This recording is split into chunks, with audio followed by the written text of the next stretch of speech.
Assalamualaikum warahmatullahi wabarakatuh. Sampai paham sahabat YouTube, para subscriber aku, selamat ya buat teman-teman yang sudah banyak menikmati video aku. Kenapa aku sampaikan selamat? Bahwa tidak semua orang suka dengan dakwah, tidak semua orang suka dengan ceramah, tidak semua orang suka dengan ilmu. Jadi jika teman-teman yang mendengarkan video aku ini menjadi orang yang senang dengan ceramah dan ilmu, bersyukurlah, karena itu adalah sesuatu harta berharga yang tidak dimiliki oleh semua orang. Karena Rasul pernah bersabda, bada'al islamu ghariban wa sayaudu ghariban kama bada'a fatuba lil ghuraba. Qala man huwa al-ghuraba ya Rasul? Hum alladzina yuslihuna 'inda fasadin nas. Islam ini datang dalam kondisi asing dan sedikit, dan selama-lamanya orang Islam itu akan tetap sedikit. Man huwa ya Rasulullah? Siapakah orang yang sedikit itu ya Rasul? Hum alladzina yuslihuna 'inda fasadin nas. Mereka adalah orang-orang yang senantiasa berbuat kebaikan saat yang lain mengalami kerusakan. Makanya orang yang cinta agama sedikit, orang yang belajar agama sedikit, orang-orang yang senang dengan ilmu agama sedikit, ya. Maka di antara ketika teman-teman menjadi al-ghuraba, orang-orang yang sedikit itu, salam ta'zim dari aku, selamat, syukuri, pertahankan, lebih cinta lagi dengan ilmu, karena memang ada dalilnya. I'mal lidunyaka, karena ada dalilnya. Man aradad dunya fa'alaihi bil ilmi. Siapa yang pengen dunia, maka baginya ilmu. Man aradal akhirah fa'alaihi bil ilmi. Siapa yang pengen akhirat, maka dengan ilmu. Wa man aradahuma fa'alaihi bil ilmi. Dan siapa yang pengen dua-duanya, maka baginya dengan ilmu. So, apapun yang kita ingin dapatkan dalam kehidupan ini dengan ilmu. Ilmu datang dari baca buku, dari mendengarkan ulama, mendengarkan podcast, mendengarkan video-video yang semoga bisa memberi manfaat buat teman-teman semuanya. Teman-teman semuanya, saya ingin berbagi hari ini secara detail tentang bagaimana caranya kita menahan amarah. Dengarkan video ini sampai akhir, jangan di skip karena ini penting. Banyak orang bilang tahan marah, tahan marah, tahan marah.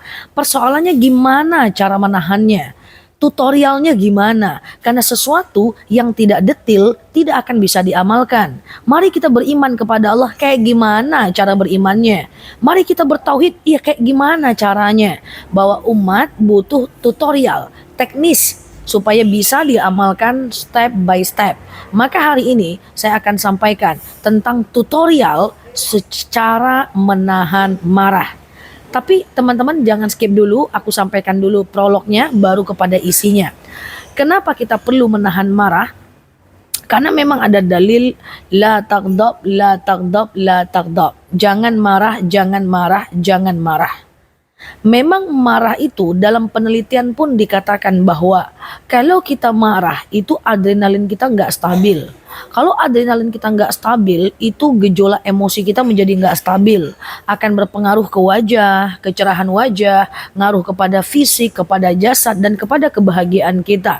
Orang yang pemarah tidak akan pernah bahagia. Karena orang yang suka marah-marah, itu akan selalu merasakan ketidaktenangan. Dan proses dari dia marah hingga tenang, itu butuh waktu 1 kali 36 jam. Bayangkan, marah sekarang, udah selesai marahnya, butuh waktu maintenance hati itu 3 hari. Sayangnya sebelum 3 hari udah marah lagi. Ya akhirnya terjadi lagi ke 3 hari lagi. Belum 3 hari udah marah lagi. Akhirnya 3 hari lagi. Makanya kenapa kita tidak pernah tenang dalam hidup? Karena kita selalu marah-marah. Belum lagi maintenance, belum lagi dibersihkan, belum lagi hilang emosi. Marah lagi, marah lagi, marah lagi. Ya, makanya ada hal-hal yang perlu kita sikapi. Jangan marah-marah meskipun kita tersakiti. Biasanya keimanan, ujian, kemarahan kita bisa dikontrol itu saat kita tertekan. Saat kita tertekan, apa respon kita? Nah, ketika respon kita adalah tenang, berarti kita bisa menguji kemarahan kita. Tapi kalau kita marah, berarti belum. Jadi nggak ada salahnya ketemu orang dengan yang suka memancing kemarahan kita untuk men-scan seberapa jauh emosi kita, tahan bantingnya. Nah teman-teman, yuk kita mulai. Poin pertama, cara menahan amarah terhadap orang lain. Cara pertama adalah pahami bahwa tidak ada orang yang niat jahat. Orang itu jahat karena dia belum paham dengan kita. Kalau orang itu paham dengan kita, dia nggak akan jahat. Suatu ketika Rasulullah SAW itu ada orang Arab Badui kencing di tangannya, anak bayi Badui kencing di tangannya. Apa kata Umar bin Khattab, sahabat Rasulullah, singa padang pasir, orangnya pemberani sekali, pemenang setiap peperangan.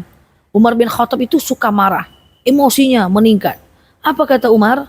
Ya Muhammad, aku penggal kepalanya. Jangan Umar, ini orang bukan orang jahat, ini orang cuman belum paham saja, karena dia masih kecil. Suatu ketika ada orang Arab Badui kencing di masjid. Apa kata Umar? Aku penggal kepalanya Muhammad. Jangan Umar, itu orang jahil, orang belum paham. Jahil itu bukan nakal, jahil itu artinya bodoh. Orang jahiliyah itu orang-orang yang belum dapat penerangan. Dia orang jahiliyah, dia belum paham Umar. Bayangkan, suatu ketika Rasulullah, ketika Abu Thalib meninggal pula Khadijah, Rasulullah hijrah ke Taif. Taif itu 2,5 jam dari kota Mekah sekarang kalau naik bis. Rasulullah hijrah ke Taif, nyampe di Taif, tahan cuma 1 minggu. Kenapa? Karena orang Taif itu diharapkan oleh Rasulullah akan menerima dakwahnya, tapi yang terjadi malah situasi parah. Rasul dilempar kepalanya sampai batu, riwayat mengatakan sampai kena darah ujung kakinya. Suatu ketika Rasulullah dilempar, kemudian Rasulullah balik ke belakang pohon. Suatu ketika Rasulullah masak kurma, ketika masak, kemudian dia pergi sebentar, dia balik lagi ke tempat masaknya, sudah bercampur kurmanya dengan tai unta. Suatu ketika Rasulullah sujud, ada orang Arab Badui diambil tai unta dilemparkan ke kepala Rasulullah. Rasul tidak ngangkat emosinya, karena Rasul itu orangnya slow, santai. Selagi nggak ngerugiin banget, udahlah abaikan saja. Sampai suatu ketika malaikat Jibril marah. Apa kata Jibril? Ya Muhammad, irfa' yadak ilas sama. Hai Muhammad, angkat tangan kau ke langit sekarang. Kau bilang sama Allah Muhammad agar Allah balikkan bukit Taif ini. Nanti aku akan balikkan. Jadi Taif itu kayak bukit. Ya, minta sama Allah agar Allah balikkan. Nanti aku yang balikkan, kata Jibril. Jadi Jibril aja marah, guys. Apa kata Muhammad? Muhammad bilang kayak gini. Diangkatnya tangannya. Apa katanya?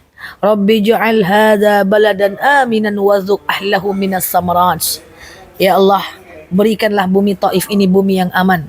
Berikan mereka makanan dari segala macam buah-buahan. Mereka itu bukan tak tahu, bukan jahat ya Allah. Mereka cuman belum paham. Andaikan mereka tahu kebenaran ini, mereka tidak akan seperti ini kepadaku. Ini murni karena mereka tak tahu. Jangan kau ikut apa kata Jibril ya Allah. Innahum lam ya'lamun. Sesungguhnya mereka orang yang belum paham. Masya Allah. Muhammad itu ngerti psikologi orang, bahwa tidak ada orang yang berniat salah. Jadi kalau ada orang yang memancing emosi kita, itu atau orang yang ngomongin kita, orang yang zolimin kita, itu bukan karena orang itu jahat, cuman karena dia belum ngerti aja siapa kita. Tahan marah. Ketika orang Arab Badui kencing di tangan Rasulullah, Rasul nggak ngangkat emosinya. Padahal itu Rasulullah loh, ya, orang yang sangat dimuliakan, ya. Rasul tidak marah kepada anak kecil. Bagaimana kita semua, yang anak nangis sedikit cubit, yang anak nangis sedikit dipukulin, yang anak baru gelisah sedikit diomelin. Mereka nggak ngerti. Anak bayi dicubit itu orang gimana itu? Dia nggak ngerti juga apa salahnya dia. Kalau dia bisa balas, dia tonjokin tuh emaknya itu. Tapi karena dia nggak bisa balas, akhirnya dia tetap ikhlas. Kasihan itu anak. Ya waktu kecil udah dimarah-marah, usia 5 tahun udah dimarah-marah, usia 10 tahun udah dimarah-marah. Besarnya bagaimana dia bisa balas budi kepada maknya kalau maknya marah-marah sama dia. Ingat, Rabbighfirli wali walidayya warhamhuma kama rabbayani shaghira. Ya Allah, ya Tuhanku, ampuni dosaku dan dosa kedua orang tuaku, dan cintai mereka sebagaimana mereka mencintaiku di waktu kecil. Sebagaimana mereka mencintaiku di waktu kecil. Sebagaimana mereka mencintaiku di waktu kecil. Bagaimana perlakuan kita kepada anak ketika kecil, itulah perlakuan anak ketika dia dewasa saat kita tua. Sebagaimana mereka memperlakukanku di waktu kecil. Bayangkan kalau kita memperlakukan anak dengan marah-marah, cubit, memukul, Maka bagaimana kalau dia besar? Kita perlu anak, kita butuh bantuan anak, bukan anak yang butuh kita.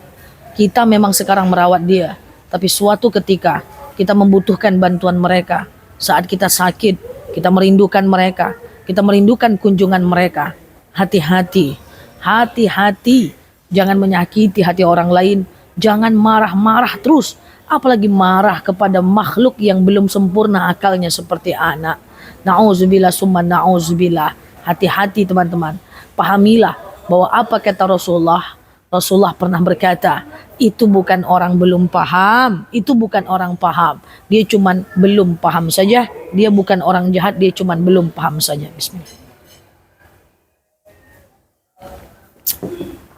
Kemudian yang kedua, ya. Jadi teman-teman semuanya, yang lakukan adalah pahami kalau itu orang belum paham. Ya, jadi jangan marah-marah lagi lah, udahlah ya. Kemudian yang kedua, teman-teman semuanya, cara menahan marah adalah yang kedua, yaitu kita filter dulu. Kalau kita tertekan, dikasih stimulus, cup gitu ya, masuk ke dalam diri kita filter. Kira-kira hal ini penting gak untuk saya marahi? Gitu dulu. Ya, penting gak untuk saya marahi? Penting gak? Ada efek gak? Bermanfaat gak? Misalnya nih, suami anak jatuhin piring, tersungkur lagi, jatuh lagi air susunya. Terus kita marah-marah, jalan lu pakai mata lah, apa gunanya? Dia juga nggak pengen kok salah, dia juga nggak pengen salah. Jadi tolong kita pikirkan dulu, mana yang perlu kita marahi, mana yang enggak. Karena orang yang jatuhin gelas, anak yang jatuhin gelas, itu dia juga nggak pengen jatuhin. Dalam hatinya kalau dia bicara, aku juga nggak pengen, mah aku nggak sengaja. Kita cubit, kita pukul. La haula wala quwata illa billah. Kemarin aku main di rumah teman. Kucingnya menjatuhkan gelasnya. Kucingnya dipukulin. Saya bilang, kamu ini lebih jahil dibanding kucing kalau sifatnya kayak gitu. Kenapa Nela kayak gitu? Karena dia udah tahu saya orangnya suka bicara. Oh ngomong Nel, ngomong. Maksudnya gimana? Lah kucing gak berakal. Dia gak tahu kalau itu adalah gelas yang perlu dijaga. Kesenggol sama dia. Kok lu pukulin dia, ini gak bener. Kalau dia bisa dikasih Allah akal, mungkin dia akan ngomong, kalau aku tahu aku gak akan kayak gini Besti. Makanya jangan suka marah-marah. Ya. Jangan suka marah-marah. Saya nggak tahu ya kapan saya marah dengan ponakan, kapan saya marah dengan orang tua, kapan saya marah dengan keluarga, kapan saya marah dengan keluarga saya nggak tahu kapan. Saya nggak tahu kapan. Karena kenapa? Bagi saya kalau dia adalah makhluk yang berakal, dia bukan jahat, dia cuma belum paham aja gimana saya. Dan kalau dia yang belum berakal, anak kecil, kucing, itu tidak pernah saya marahi. Karena tahu, ya kalian memang tidak diberikan Allah akal yang sempurna. Saya serius teman-teman. Saya makan di sebuah tempat. Ada kucing yang sedang makan, lalu dia baru mau ngambil tuh. Udah siap makan, nih orang udah siap makan ini. Ada. Dijentiknya kucing, cus, kayak gitu. Dijentiknya, cus. Padahal kucing cuma minta sisa makanan. Bagaimana rezeki mau ngalir kalau sifat seperti itu? Jadi, ayolah, kalau kita bisa menahan marah kita akan lebih wise dan bijaksana, lebih tenang. Saya juga bingung loh, kenapa ada orang bisa marah dengan anak yang anak nggak ngerti mau gimana, bisa marah dengan kucing yang kucing mau gimana gitu ya. Aduh, saya nggak ngerti ya teman-teman ya. Jadi ini video saya no edit ya. Nggak habis pikir saya, kenapa bisa marah dengan sesuatu yang belum Allah berikan akal secara sempurna gitu loh. Ya, jadi kayak gitu sih. Poin yang kedua ini menjadi poin penting bagi kita semua bahwa tolong filter mana kira-kira yang bisa membuat kita itu marah, yang harus kita marah sama yang tidak gitu. Nah, boleh nggak marah tapi ingin mendidik? Boleh, tapi nggak boleh nyakitin. Boleh nggak marah ingin mendidik? Boleh, tapi nggak boleh nyakitin. Ustazah, saya ngajak suami saya sholat, sebel saya, nggak mau dia diajak, ujung-ujungnya saya marahin. Nggak bisa teman-teman. Bahwa ketika kita marah dengan seseorang, itu yang dia dapat cuma sakit hatinya. Dia nggak akan ngerti informasinya. Oke, ini poin yang kedua. Poin pertama, bahwa sadar bahwa orang itu bukan jahat, orang itu cuma belum paham. Yang kedua adalah poin yang kedua, ketahuilah bahwa kita filter mana yang patut kita marahi, mana yang tidak. Kita patut marah kalau sesuatu mengganggu agama kita. Kita patut marah kalau sesuatu itu bisa merusak ibadah kita. Kita patut marah kalau sesuatu itu merusak rezeki kita. Berikan efek jerah. Memaafkan, tapi bukan berarti menghilangkan efek jerah.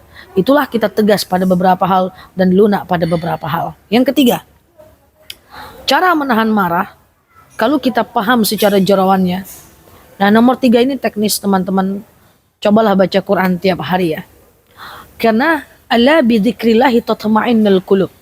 Hanya dengan zikir hati akan menjadi tenang. Baca 15 menit aja ya, satu hari ya. Ya, aku menghafal tiap hari. Teman-teman cuma disuruh baca tiap hari. Lah ini kan beban jauh banget loh. Aku tuh menghafal tiap hari. Teman-teman cuma baca doang 3 hari. Gak bisa juga. Nanti aku lagi yang marah. Ya, karena bisa teman-teman ya. Baca aja tiap hari. Ya aku ngafal hadis tiap hari, ngafal kitab tiap hari. Teman-teman cuman aku minta untuk baca Quran tiap hari, itu apa repotnya gitu loh. Apa repotnya?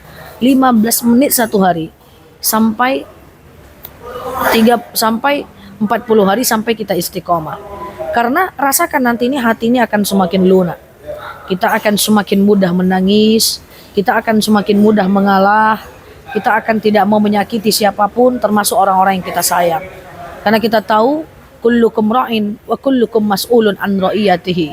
Setiap kita adalah pemimpin dan kita akan diminta pertanggungjawaban atas setiap apa yang kita katakan. Bacalah Quran tiap hari, cari waktu tepat baca Quran di mana jamnya permanen sehingga kita bisa lebih lunak. Jangan sering-sering sekali, jangan terlalu banyak, ya cukup 15 menit satu hari itu cukup untuk menunjukkan dan membuktikan bahwa kita istiqamah membaca Al-Quran. Coba dirasakan perbedaannya. Ya, insya Allah semoga bermanfaat. Teman-teman pahami 3 ini, renungkan betul-betul dan diamalkan betul-betul.